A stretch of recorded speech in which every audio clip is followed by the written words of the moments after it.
5 years ago, a friend of mine gave me his iPhone, and in the next 2 minutes, my world had changed forever. Because what he had was this WhatsApp group with a bunch of his personal assistants where he would just drop a voice note in this chat, and his team would pick it up, run it from A through to Z, and just report back to him when it was done. I remember looking at my to-do list, and I was just drowning in these important tasks that need to get done, but just weren't the highest and best use of my time. I remember thinking, man, I've been cutting grass with scissors. I gotta change my ways. I did change. And over the last few years, I've been lucky enough to hire and work with an incredible team of assistants and team members that help me automate and take care of so many parts of me and my family's life through these processes and systems I'm going to talk about today. And this saves me hundreds of hours every single month. And the good news is that you can do this too. And that's my goal in the next 12 minutes is to give you the playbooks, ignite the fire, and help you avoid the mistakes that slow many people down going down this path. So first up, what is your time worth? Well, if you're working in a Western society, you're probably making at least $25 an hour. You're making $100,000 a year, that's 50. If you're making 200, that's 100. And why I share this is we don't want to be doing $10 an hour tasks, which we can delegate and give someone else that opportunity.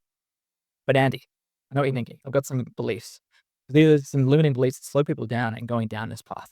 The first one I see time and time again is I can do it faster, with a sense of pride. And no doubt, it can take you 5 minutes, but take someone else 15.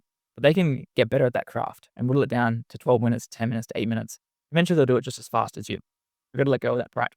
The second thing is feeling ashamed of not doing it. There's a guilt of this task is boring. I don't want someone else taking care of this. But it's not that. It's giving someone else the opportunity to have a career, to have an impact, to have learning, to have development, to take care of their family. And that's just a reframe. It really helps us get away from that guilt. The third thing is only having a few tasks, only having a couple things to do. There are so many low value tasks we do, which aren't the best use of our time. We'll speak about in a moment. And if we can't commit to those 20 or 40 hours of really delegating people to take care of all that stuff, then it's going to slow us down. The fourth thing is to be happy to do it, be happy to take care of these small insequential tasks like rescheduling dentist appointments. And I truly believe that we are 100% responsible for our success and the success of people around us. And we need to think bigger. We need to believe that we can have even more impact by delegating some of this lower value stuff. And if you don't believe me, there's 3 incredible books that really changed my mindset on this. Gary Keller, The One Thing, the title says it all. Buy Back Your Time by Dan Martell, which is all about building these systems and playbooks with people around you. The third one is Who by Jess Smart, which is all about not figuring out the what or the how that needs to be done, but the who can do it. All great books. Check them out. So we know that your time is like, if I had to start over, this is what I would do to go down this path. Step 1 is to create the vision. We need to identify what are the high value tasks in our life and what are the low value tasks. And these are unique to everybody. Everybody has different tasks. The key thing is identifying what's high value, like closing deals, versus what's low value, rescheduling dentist appointments, like I mentioned earlier. And you can use ChatGPT for this. I'll put this prompt down below in the notes. But this can be for anybody.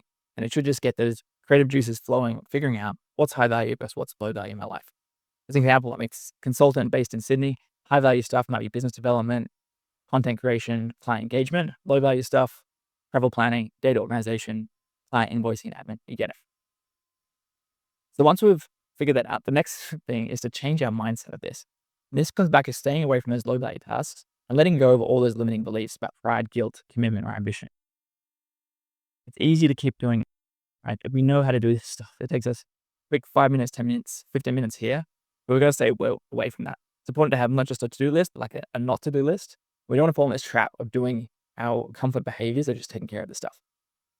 So we've got those 2 things. The third step is to hire right. Now, I'll put this down below, a personal assistant job description. It goes to a very basic Google Doc that covers off some of the things you might be wanting to get some help with. And there's different portals you can go to find these people and post this job posting. There's a few there, but the one I always use is onlinejobs.ph. The job board for virtual workers in the Philippines. There's hundreds of thousands of incredible people in there that are just waiting for that job post you're going to post. And they're all talented, they're all committed, they all want to work for people like you that have those opportunities. But whatever path you take, avoid this first mistake. This really stops people from going down that path effectively, which is not doing a hiring exercise. We can't just go to these portals and just hire someone and bring them on board and start sharing responsibilities with them. It's not going to work that way. We must see people's written work product. And when I say written work product, I mean seeing them on a computer, opening up Gmail, writing out an email, going to ChatGPT, what bookmarks they use, using a spreadsheet. We want to see how they actually use the tools want to see the mouse clicking, the keyboard tapping away, all that stuff. We do that with a personal assistant hiring exercise. I'll put this down below as well with a simple Google Doc. This one is a 15-minute Loom recording. So we have someone open this up, press record on Loom, and actually just go through introducing themselves, working with a spreadsheet, using different tools. The key thing, you've got to see them actually using the tools and software so we can see how effective and how fast they are in doing it. And this sets the bar really high. I'm sure you can imagine if someone's looking for a role and you're like, thanks for your application, do this exercise. It's going to set the bar high and see huge dropout rates. So what I mean by that is we'll have hundreds, if not thousands of applicants, which you get whittled down to like 15 exercises completed and 3 interviews to do. But this is really important because having that test as the first blocker is going to whittle out a lot of people who aren't committed or alternatively don't have the right skills and efficiency that you need as an effective person assistant. As you screen candidates, don't make this second mistake, which is looking for Mr. or Mrs. Perfect, because they don't exist. We need to find good people and then make them even better. I truly believe that we work on them just as much as they work on us. The relationship. We always want to make a two-way street of feedback, improvement, development. And we just need to find good people. We don't want to be waiting around for Mr. and Mrs. Perfect because very rarely are people a perfect fit. But once you have a good person, there's 3 steps to actually finalize them and get them on board with you. First one is to complete reference checks. And we're going to do 2 of these. Ideally, one person that they've worked for, as in a manager, and one person that's worked for them, and someone just report up to them. That can give us a more complete perspective of what this person is actually like to work with. The second thing is a job offer.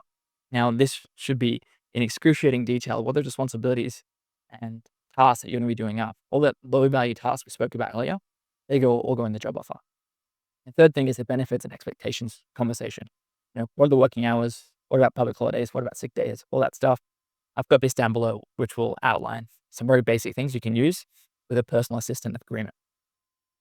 Now, a hiring test, an exercise, reference checks, man, that sounds like a lot of work. Well, it will take you less than an hour to do all this stuff, and it will save you hundreds of hours later in finding the right person. So don't skimp on this part. We want to be speaking to references. We want to be outlining the details. We want to make sure we're testing everybody. Fourth step is to onboard them effectively. Now, there's so many pieces to get right when we onboard someone. We need to determine a start date, ensure they have email account, Gmail, have the right tools, those sorts of things. But there's one more important thing than anything else, which is a 90-day plan. Now, I'm a true believer that we want to set up this documented plan. The first 90 days, what does that actually look like? Now, why is it so important? Is I think staggering it as a crawl, walk, run approach really sets people up for success. What if my crawl, walk, run? Crawl is over-explain everything in excruciating detail. Make it that it can't be missed. Make it super simple. Make it, draft the email. The second step is walking, where they're taking on more responsibility. Draft all the emails, replies in my inbox, or manage this rescheduling of these appointments. The third step is running, where they're just doing it on autopilot, and you don't need to do much hand holding or training wheels with them. As an example, week 1, organize inbox. Week 4, respond directly. You can use ChatGPT for this as well to write out that 90-day plan, and that will take those low-value tasks you've had earlier and shuffle them out and just staggering into different levels of responsibility. They'll hopefully make you and their life that much easier. But I gotta be real with you, which is there will be problems and setbacks. And you have to quote it for mistakes. Humans aren't modular. We all make mistakes and stuff ups. But always remember it's on us, which is when someone else makes a mistake under our direction, we need to have a look at ourselves, which is how could have I done a better job at setting that person up for success? What can I do to improve the process?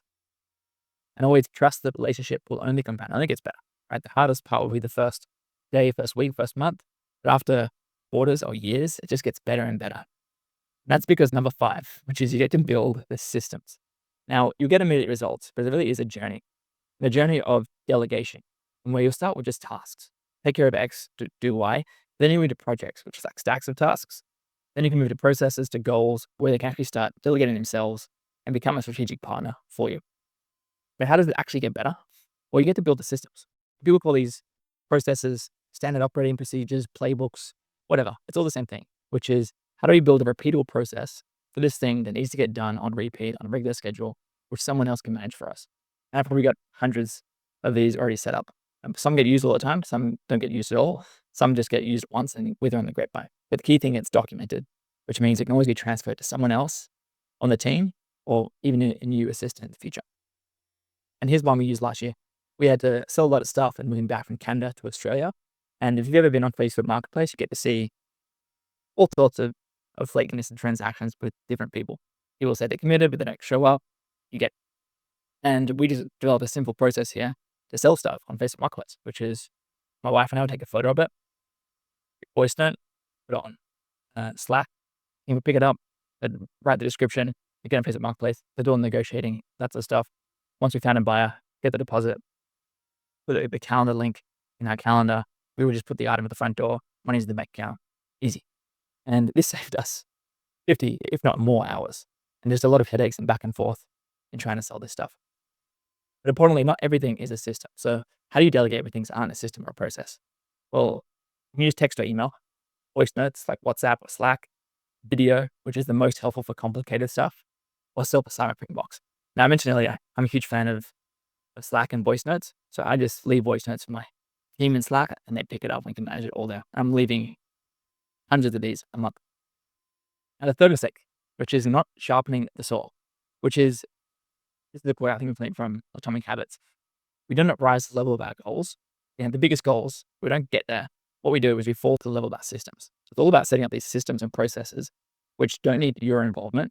And it's just a safe pair of hands supporting you in your family and your business behind the scenes. Now, the way we do this is continuous feedback allows us to actually make these systems better and better. The things that break, or things don't go as planned, we don't fix the problem, we fix the system. Now, how do you actually do this? I found 3 super effective ways. The first one is a daily stand-up, where we just have people check in. What did I achieve yesterday? What are my goals for today? And any blockers if I don't have access to something. If you had that daily drumbeat, you'd be amazed what you pick up and what you can solve quickly before they could fester and become bigger and bigger problems. The second one is a weekly sync, which should be 30 minutes even every week or every 2 weeks, every month, where you just have a live chat and just take up the altitude. It's not about the daily tasks, it's about the bigger picture. The third one is a monthly feedback form, which is in altitude even higher. We can actually get feedback. How are things going? What can we do better? What can we improve? How's your creative element? All those sorts of things. You can use this Google form I'll put down below as well if you want to copy and run with this. Now, this makes all the systems better and better. If you're watching this and any of this hits, don't wait, because today might be the same day that I had a few years ago where I woke up and realized I was cutting grass with scissors. And maybe you need someone or some people around you that helps take care of those lower value tasks and administration processes so you can just level up and focus on the highest and biggest impact stuff in your life. So these are the steps to actually get it done. The first one is to write out all those high versus low value things in your life. The second one is create the job description. You can use the one below. Go to onlinejobs.ph and post it. You're going to get hundreds, not thousands of applicants. Test and onboard these people and figure out the 90-day plan. Then just keep improving these playbooks week in, week out, over months and years, and you'll be amazed how far you can come. If you really want someone to do all of this for you, go to andyfreebuy.com/assistant and I'll get one of my assistants to actually help you find one directly. And what happens when we hire the right people and build the right systems? We get to focus on the things in our zone of genius, those unique things that only we can do that fill up or spark our spirit, and we get to outsource everything else so we can live our best life. If you enjoyed this, let me know in the comments below. I'll see you in the next one. Yee-hoo!